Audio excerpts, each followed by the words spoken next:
নমস্কার। আজ কোনো গ্রহ নক্ষত্রের কথা নয়, আজ সরাসরি আপনার প্রাণের কথা বলবো। আপনার রক্তে লুকিয়ে আছে আপনার ভাগ্য, যা কোনো এআই জানে না। আচ্ছা, কখনো কি ভেবে দেখেছেন, এই যে আপনি আজকের এই মানুষটা, এটা কি শুধু একটা জন্ম তারিখের হিসেবে তৈরি?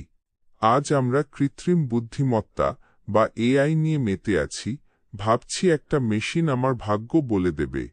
কিন্তু বন্ধু, আপনার ভেতরে যে কয়েক হাজার বছরের এক প্রকাণ্ড ইতিহাস বইছে, তার খবর কি আপনি রাখেন? সবাই আমার কাছে এসে বলেন, দাদাভাই, ইনকাম হবে তো? ক্যারিয়ারে উন্নতি হবে তো?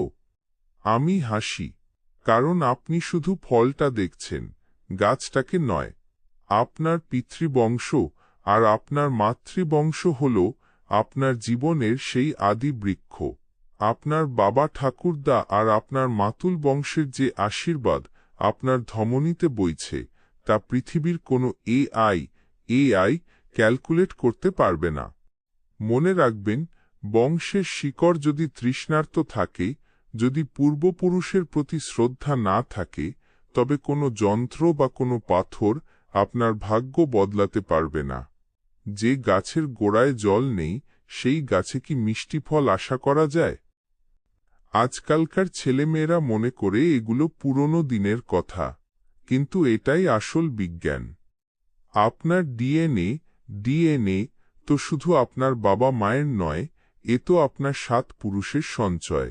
বৈদিক শাস্ত্রে বংশলতিকার যে সূক্ষ্ম বিচার আছে, তা আপনার জীবনের প্রতিটি বাধার উত্তর দিতে পারে। কোনো জ্যোতিষী আপনার ভাগ্য লিখে দেয় না, তিনি কেবল আপনার পূর্বপুরুষের রেখে যাওয়া সেই মানচিত্রটি পড়তে সাহায্য করেন।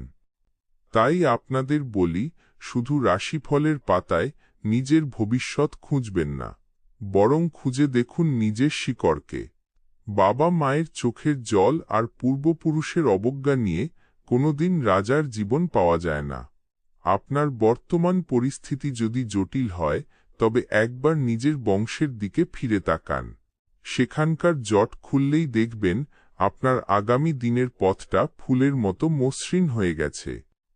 আপনার জীবনের এই না বলা কথাগুলো, আপনার বংশের সেই হারিয়ে যাওয়া যোগসূত্রগুলো যদি আপনি উদ্ধার করতে চান, তবে আমি আছি আপনার পাশে। আপনার যদি মনে হয় আপনার জীবনে কোনো অদৃশ্য বাধা কাজ করছে, তবে নির্দ্বিধায় আমার সাথে যোগাযোগ করতে পারেন।